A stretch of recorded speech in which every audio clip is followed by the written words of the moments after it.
오늘은 에베소서 1장 3절에서부터 14절까지 말씀으로 하나님 찬송의 이유라는 제목으로 함께 말씀을 나누려고 합니다.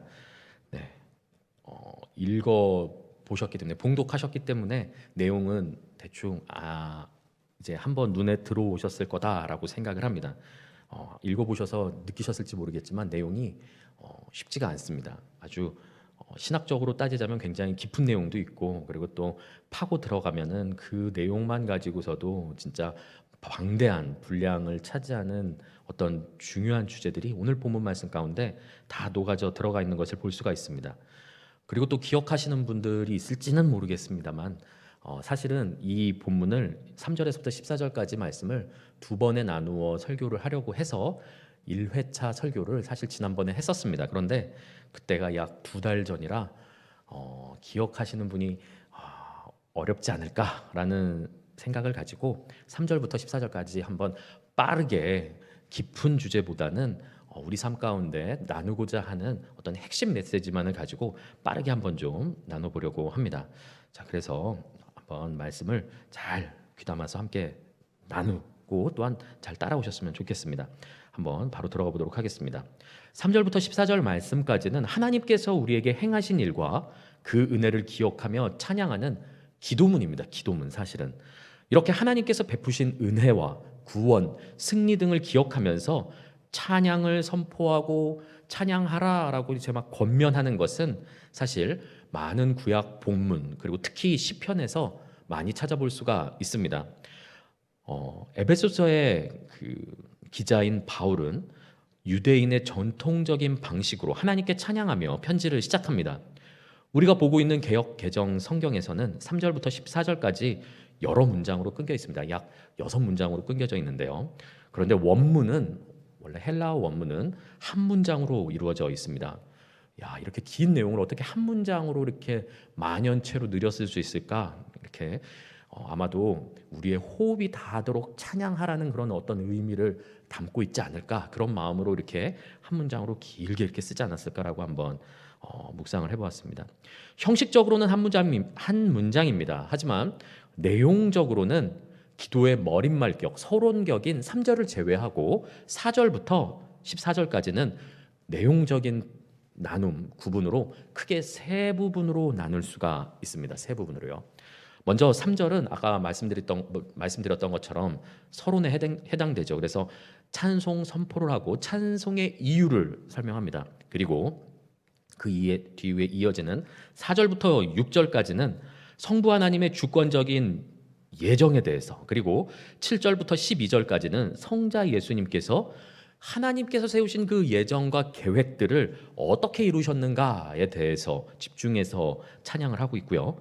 13절에서부터 14절까지는 성령 하나님께서 보증하셔서 아직 이루어지지 않은 성부 하나님께서 예정하신 그 계획과 뜻들이 아직 이루어지지 않았는데 그 모든 계획들을 성령 하나님께서 보증하시는 이 계획들과 뜻은 모두 이루어질 것이다 라는 그러한 어떤 보증이 되어주시는 것에 대해서 크게 세 부분으로 나누어지면서 찬송하는 것을 볼 수가 있습니다. 이 화면 조금만 더 띄워주십시오. 계속 띄워주십시오. 조금만 더. 기도문은 3절에서 제가 설명드리려는 게 한 가지 더 있어서 그렇습니다. 왜냐하면 빨간색으로 표시해 놓은 그 절들이 있는데요. 그걸 조금만 설명할 때까지만 열어주시면 좋을 것 같습니다. 기도문은 읽으셨던 것처럼 3절에서 찬송하리로다로 시작합니다. 찬송으로 시작하죠. 찬송하리라, 그리고 찬송하라라고 이제 찬송으로 시작하죠. 그리고 지금 보시는 빨간색으로 칠해놓은 6절과 12절과 14절, 즉 성부 하나님에 대한 예정, 성자 하나님의 속량, 성령 하나님의 보증의 각 마지막 절들이죠. 6절과 12절과 14절을 각각 마치 후렴구와 같이 비슷한 내용으로 찬양하는 것을 볼 수가 있습니다. 한번 눈으로 성경을 한번 따라가 보시면 좋겠습니다. 이거는 계속 띄워주시고요. 6절 말씀 같은 경우는 마지막 그 뒷부분을 보면 이렇게 말씀하죠. 그의 은혜의 영광을 찬송하게 하려는 것이라. 12절은 그의 영광의 찬송이 되게 하려 하심이라. 14절은 그의 영광을 찬송하게 하려 하심이라로 끝납니다. 비슷하죠. 6절과 12절과 14절이 아주 유사한 내용으로 비슷한 내용이 아니라 동일한 내용이죠. 영광을 찬송하라라는 그런 뜻으로 끝나는 것을 볼 수가 있습니다. 네, 이제 내려주셔도 됩니다. 즉 삼위일체 하나님의 찬송으로 시작합니다. 3절 말씀에서요. 그리고 각 세 개의 내용들은 각각 성부, 성자, 성령 하나님의 영광을 각각 찬송하는 어떤 그런 내용으로 이루어진 기도문이다라고 생각하시면 아마 이제 오늘 말씀을 나누고 또한 들으실 때에 이해가 조금 쉬우실 수도 있을 것 같습니다. 자, 이만큼 오늘 말씀에서는 찬송 그리고 찬양, 감사, 영광, 예배에 대한 내용들이 굉장히 강조되어져 있는 그런 기도문을 함께 나누게 될 것인데요. 이것은 우리의 삶, 성도 한 사람 한 사람의 삶이 하나님을 찬양하는 노래가 되어야 한다는 것을 말씀하고 있습니다. 우리는 모두 삼위일체 하나님께서 우리에게 베풀어 주신 하늘에 속한 신령한 모든 복을 받은 자들입니다. 우리는 우리의 삶을 통하여서 그 받은 은혜에 감사하고 찬양하며 영광 돌리는 삶을 살아야 된다는 것이죠. 우리의 삶은 노래가 되어야 합니다. 그리고 또한 성도가 모인 공동체인 교회는 어떻습니까? 그러한 노래 하나하나가 모인 이 교회 공동체는 마치 제가 노래에 대해서는 이렇게 전문가가 아니라 뭐라고 표현해야 될지 잘 모르겠는데요. 아마 합창이 되어져야 할 것입니다. 한 사람 한 사람의 노래가 모여서 그 모든 노래가 한 목소리와 한 마음과 한 영으로 한 가지 내용을 가지고 노래를 하니 합창이 되어야 하겠죠. 교회에서의 삶, 교회의 부르심은 바로 하나님을 찬양하고 노래하고 예배하는 것에 집중되어져 있다는 것을 기억해야 합니다. 그것이 바로 우리 성도와 교회에게 바라시는 하나님의 뜻인 줄 믿습니다. 과연 그런데 우리가 그렇게 살고 있는가 한번 좀 살펴보도록 하겠습니다. 먼저 3절부터 살펴보겠습니다. 3절 앞서서 말씀드렸던 것처럼 서론에 해당합니다. 3절 말씀입니다. 찬송하리로다 하나님 곧 우리 주 예수 그리스도의 아버지께서 그리스도 안에서 하늘에 속한 모든 신령한 복을 우리에게 주시되 아멘. 이렇게 말씀합니다. 자, 하나님은 우리의 상황과 환경, 감정과 관계없이 찬양받으시기에 합당하십니다. 믿으십니까? 네. 왜냐하면 언제든지 변할 수 있는 상황에 따라 막 변하기도 하고 변질되기도 하고 가치가 떨어지기도 하는 그러한 땅에 속한 복이 아니라 그리고 언제든지 변할 수 있는 우리 감정에 기초해서 화장실 들어가기 전의 기분과 갔다 와서 기분과 배고플 때 기분과 배부르고 난 뒤에 기분 그리고 택배가 도착하기 전까지 그 사모하는 마음과 택배를 받고 난 다음에 이제 그 물건의 흥미를 잃어버리는 그렇게 쉽게 변하는 우리의 마음의 기초에서 우리의 감정의 기초에서 하나님을 찬양하는 것이 아니라 하나님께 감사하고 찬양하는 이유는 무엇이냐면은 영원히 변하지 않을 하늘에 속한 복을 주셨기 때문에 우리는 감사해야 함이 마땅하다라고 말씀합니다. 3절 말씀에서 이 복은 삼위일체 하나님이 전부 다 등장합니다. 성부 하나님께서 성자 하나님 안에서 성령 하나님을 통해서 주시는 복이라고 말씀하시죠. 그래서 아버지께서 그리스도 안에서 신령한 복을 우리에게 주셨다. 신령한 복, 여기서 성령을 통한 복, 성령을 통해서 주어지는 복 이렇게 말씀하고 계시죠. 그래서 3절은 서론과 같이 우리가 찬송해야 하는데 하나님을 찬송해야 하는데 왜 찬송해야 하는가? 삼위일체 하나님께서 모든 하늘에 속한 신령한 복을 우리에게 주셨기 때문에 찬양해야 된다라고 먼저 선포하고 선언하는 것으로 기도문을 시작하는 걸 볼 수가 있습니다. 자, 그래서 이제 그 내용 어떤 구체적인 내용들 한번 좀 살펴보려고 합니다. 먼저 성부 하나님의 영광을 찬양한 4, 5, 6절 첫 번째 내용 부분이죠. 성부 하나님의 예정을 찬양한 말씀입니다. 먼저 읽어보겠습니다. 곧 창세전에 그리스도 안에서 우리를 택하사 우리로 사랑 안에서 그 앞에 거룩하고 흠이 없게 하시려고 그 기쁘신 뜻대로 우리를 예정하사 예수 그리스도로 말미암아 자기의 아들들이 되게 하셨으니 이는 그가 사랑하시는 자 안에서 우리에게 거저 주시는 바 그의 영광을 찬송하게 하려는 것이라. 아멘. 이렇게 말씀합니다. 자, 하나님께서는 천지가 창조되기 전부터 저와 여러분을 만드실 계획을 세우셨습니다.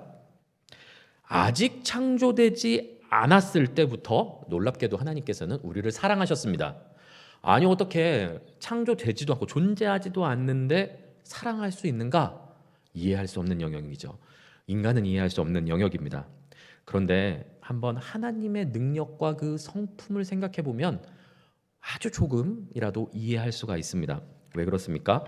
무궁한 지혜로 한 점 실수 없이 계획하시는 하나님의 예정, 하나님의 신실하심과 그리고 뜻하신 대로 모든 일을 한치의 오차도 없이 이뤄내시는 전능하신 하나님 능력 앞에 하나님의 계획은 곧 존재를 의미합니다. 하나님께서 이렇게 해야겠다 계획하시면은 그것은 곧 존재하는 것이죠. 그것이 하나님의 때에 존재하며 이루어지고 행해지며 그리고 또한 존재하게 됩니다. 그래서 하나님께서는 이미 계획하셨으면서도 아직 존재하지 않지만은 당연히 존재하게 될 것이기 때문에 그 존재를 만드신 창조하신 그 모양을 그리고 그 존재를 생각하시면서 너무나 사랑하셨던 겁니다. 창조하기 전부터 만들기 전부터 사랑하셨던 것이죠. 따라서 하나님 앞에서는 계획 차질, 계획 변경, 취소 이러한 단어들은 하나님과 무관한 단어들입니다. 하나님의 계획은 계획하시면 그것은 곧 이루어지는 것이죠. 그렇기 때문에 우리는 하나님의 약속을 믿으며 예수님께서 다시 오실 것을 기다리며 살 수 있는 것이죠. 신실하신 하나님의 약속을 믿고 살 수 있는 우리의 믿음은 바로 이 하나님의 능력과 변함없으심 그리고 또한 신실하심에 근거하고 있는 것입니다. 하나님께서는 창세전부터 앞으로 창조될 저와 여러분을 너무도 사랑하셨고 그리고 마침내 하나님의 때에 뜻하신 대로 저와 여러분을 창조하셨습니다. 하나님께서는 그렇게 사랑하는 저와 여러분의 감사 찬송과 예배를 받으시고 교제하기를 원하셨던 것이죠. 너무나 사랑했기 때문에요.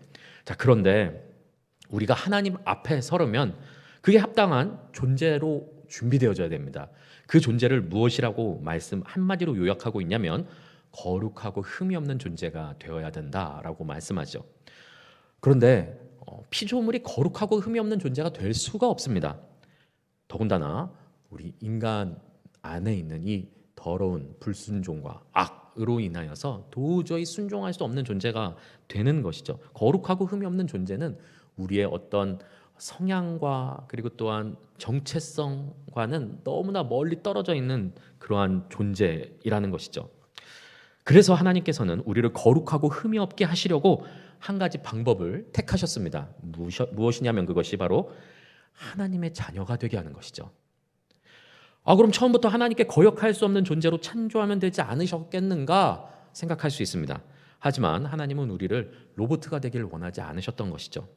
선택할 수 있는 자신의 의지를 가지고 선택할 수 있는 존재가 자기의 의지로 하나님의 뜻에 기쁘게 순종하는 존재가 되길 바라셨던 것입니다.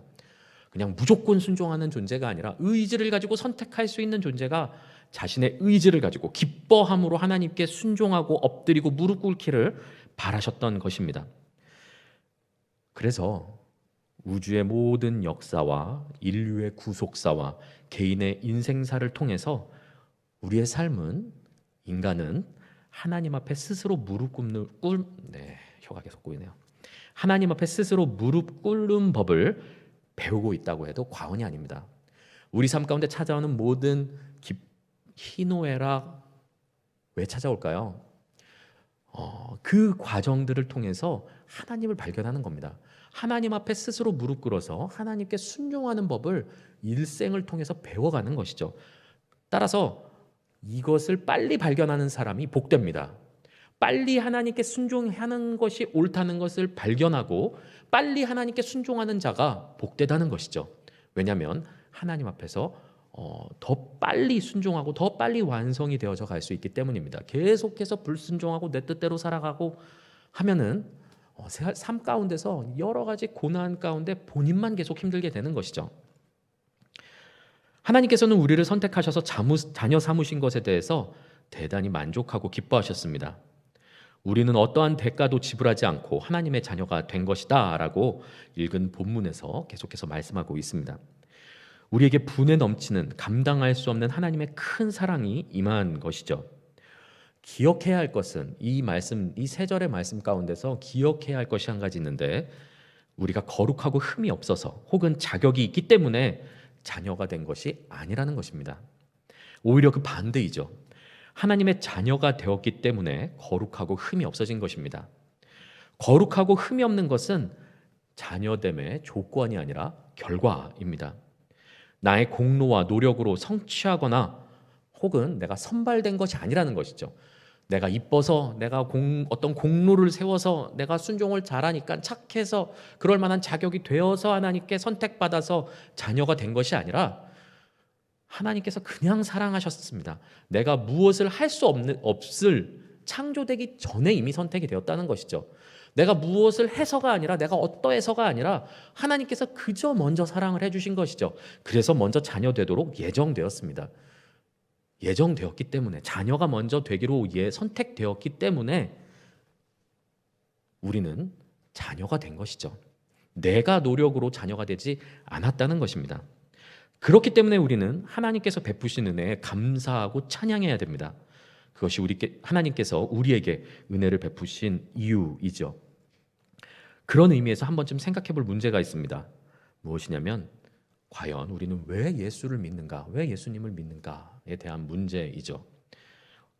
혹은 여러분의 어린 자녀나 여러분의 어떤 제자나 신앙의 후배들에게 신앙을 시작한 지 얼마 되지 않은 지체들이 왜 예수님을 믿어야 합니까? 라는 질문을 할 때 뭐라고 대답을 하시겠습니까? 여러분은 과연 왜 예수님을 믿고 계십니까? 한번 진지하게 생각해 볼 필요가 있습니다. 아마 다양한 답이 있을 것입니다. 병 고침을 위해서, 문제 해결받기 위해서, 인생 성공을 위해서 믿는다고 대답하는 사람들이 있겠죠. 혹은 구원받기 위해서, 천국 가기 위해서라고 대답하는 사람들도 있을 것입니다.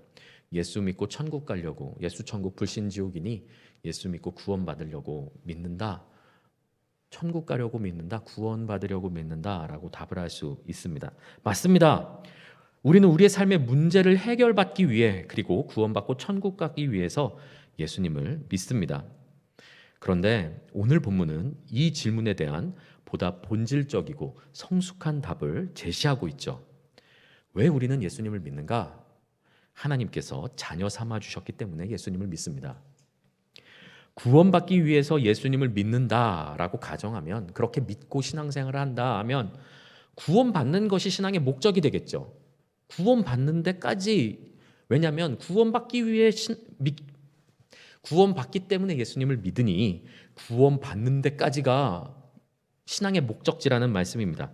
그러나 그렇습니까?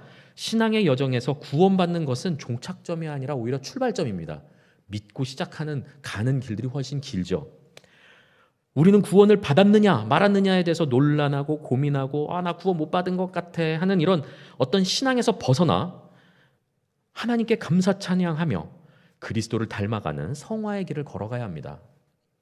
또한 구원받는 것이 신앙의 목적이 된다면 구원을 이루기 위해서 자기 노력과 공로를 앞세우는 함정에 빠지게 됩니다.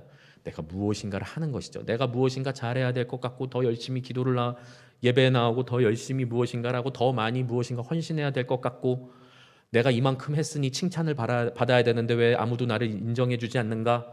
아니 왜 저 사람은 나보다 신앙생활 열심히 안 하는 것 같고 기도 생활도 열심히 안 하는 것 같고 헌금도 적게 하는 것 같고 예배도 자꾸 빠지는데 하나님은 왜 저 사람한테 저렇게 큰 은혜를 주시고 저 사람은 뭘 저렇게 저러나 판단하게 되는 것이죠. 자기 공로를 앞세우는 함정에 빠지게 됩니다. 교만하게 될 수 있습니다. 구원받기 위해 믿는다는 것은 틀린 말은 아니지만 충분하지 않은 대답입니다. 자기 중심적이고 이기적인 신앙이다라고 감히 말씀드리고 싶습니다. 반면 하나님께서 자녀 삼아 주셨기 때문에 믿는다는 신앙은 어떻습니까? 무엇보다도 하나님과 나와의 관계성이 확립됩니다. 시작부터 그 신앙 안에 이미 하나님과 나와의 관계성이 정의되는 것이죠. 왜 그렇습니까? 하나님은 나의 아버지가 되신다라는 신앙 고백이 들어가게 됩니다.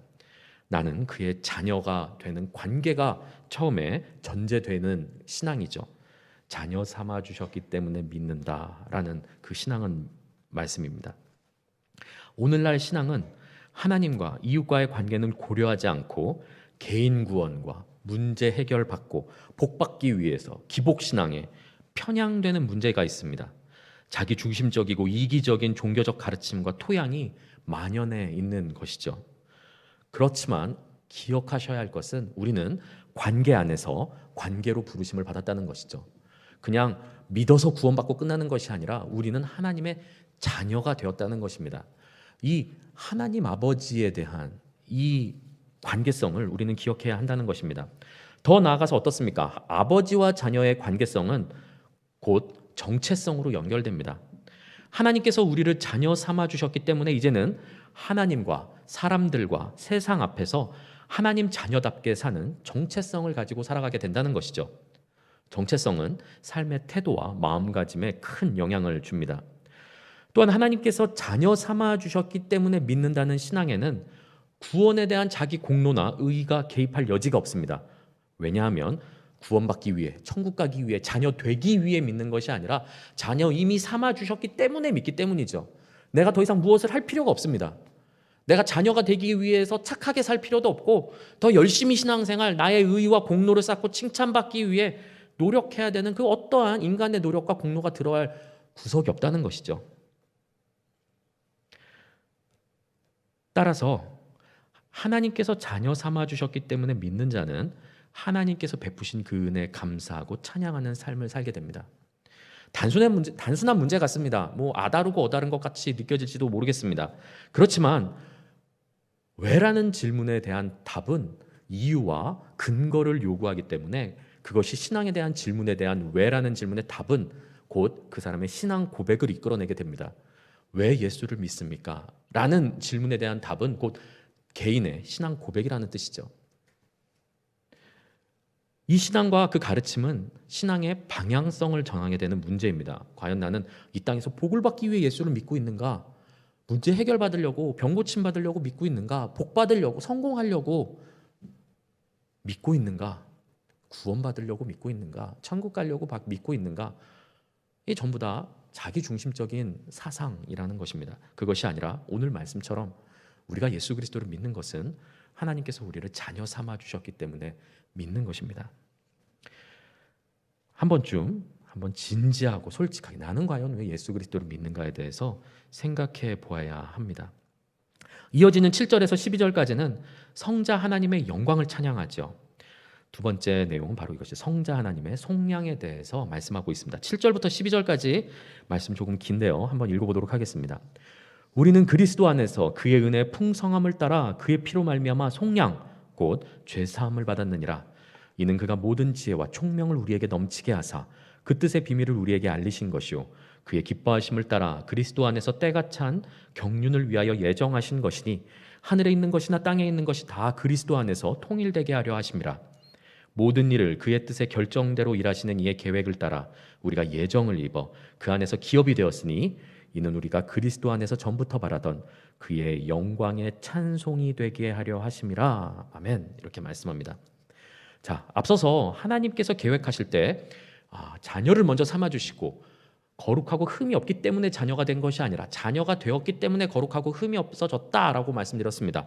그렇다면 과연 어떻게 거룩하고 흠이 없어졌는가? 그 방법에 대해서 그리고 그 이유와 그 길에 대해서 말씀하죠. 바로 예수님께서 그 길을 열어주셨습니다. 7절 말씀에서 그리스도께서 그 생명으로 우리의 죄값을 대신 갚아주셨다, 속량하셨다라고 말씀하시죠.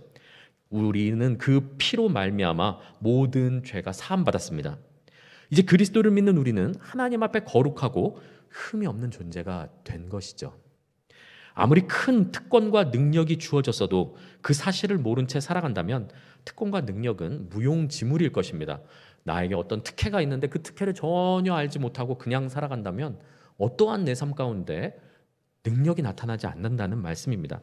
그래서 하나님께서는 우리가 그냥 이러한 우리에게 임한 그 축복과 그리고 또한 우리의 자녀됨, 우리의 모든 죄사함, 속량받음을 문을 열어주셨을 뿐만 아니라 우리에게 알려주셨습니다. 그냥 모른 채 살아가길 바라지 않으셨던 것이죠. 그래서 8, 9, 10절에서는 그 말씀을 하고 있습니다.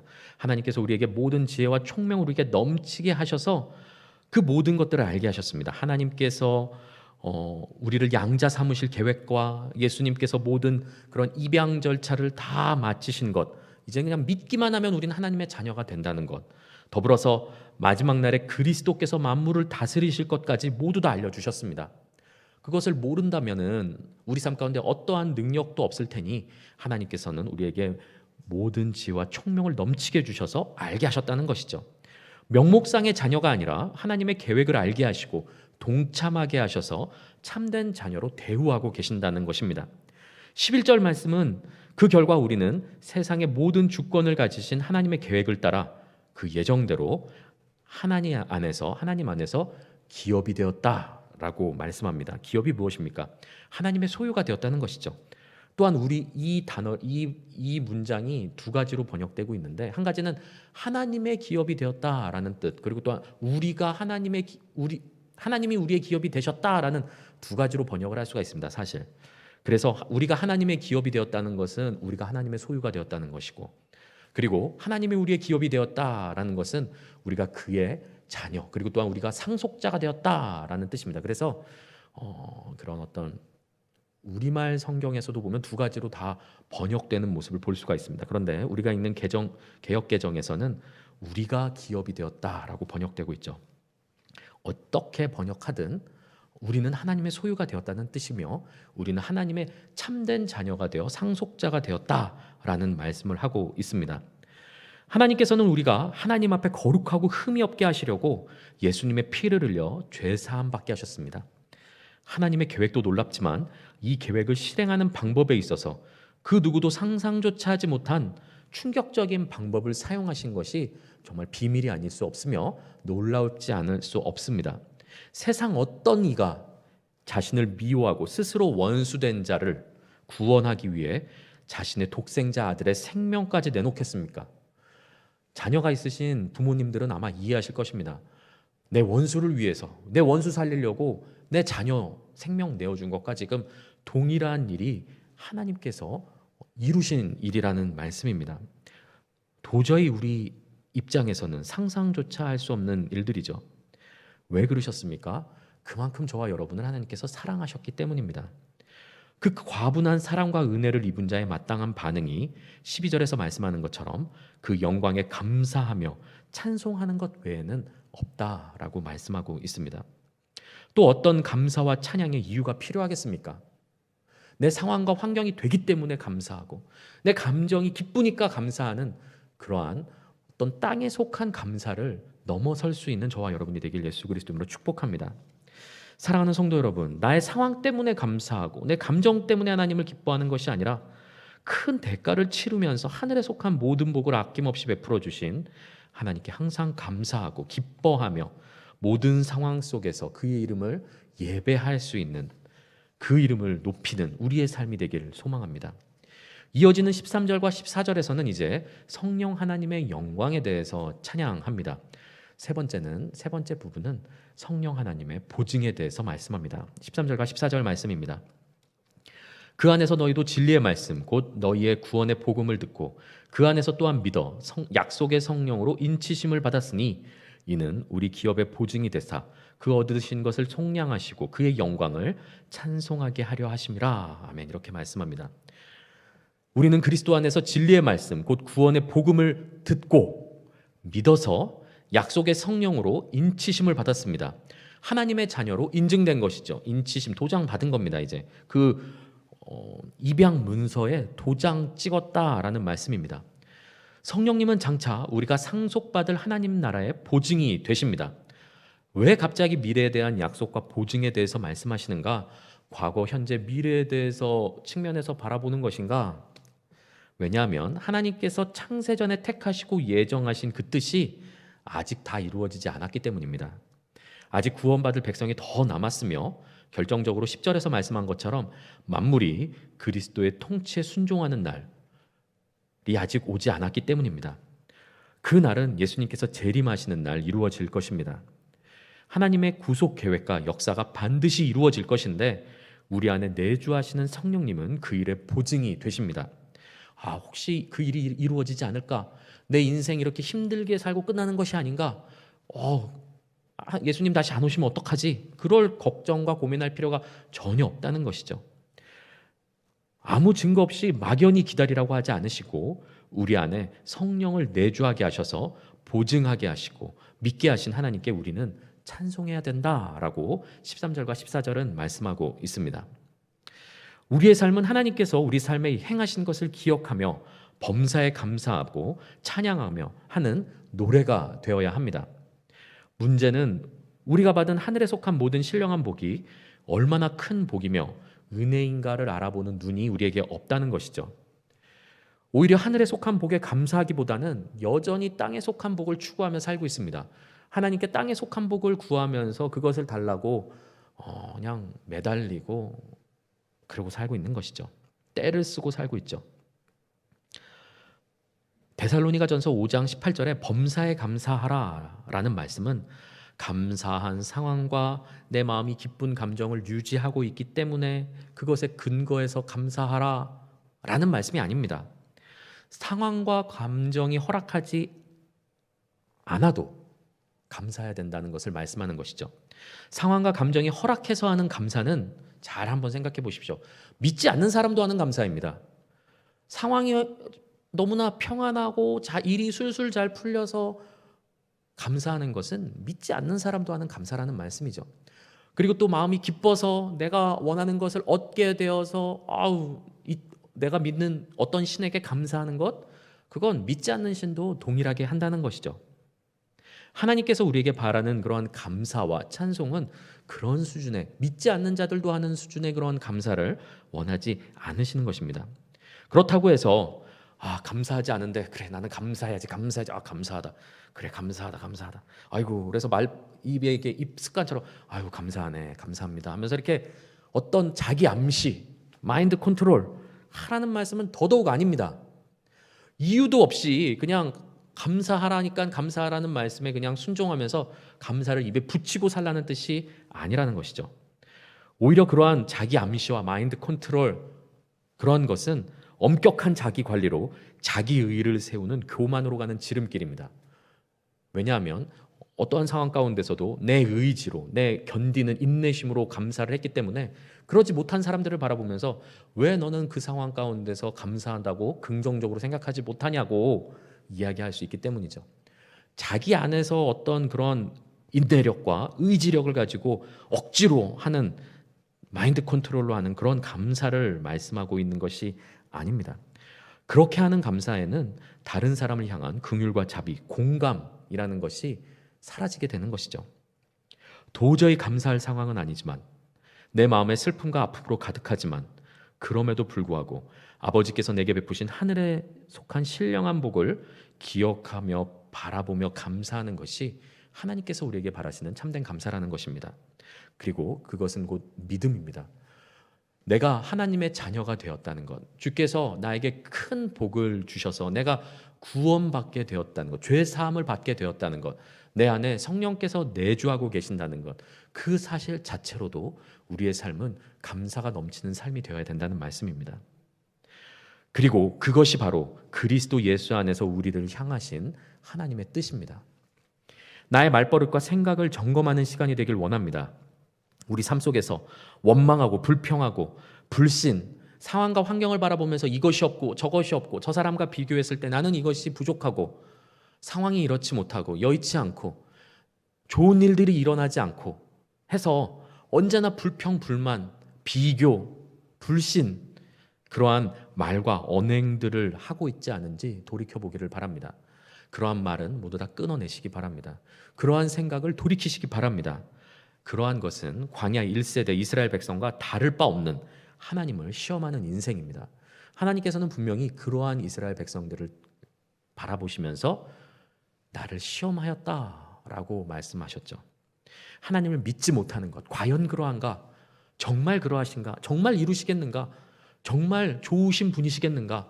정말 이 기도에 응답하시겠는가? 나한테 땅에 속한 그 복을 주시겠는가? 주시지 않아서 나쁜 분, 기도 응답하지 않으시는 분, 나에게 만족을 채워주지 못하시는 분, 정말 사랑하시는가? 정말 존재하시는가? 정말 내 기도를 듣고 계시는가?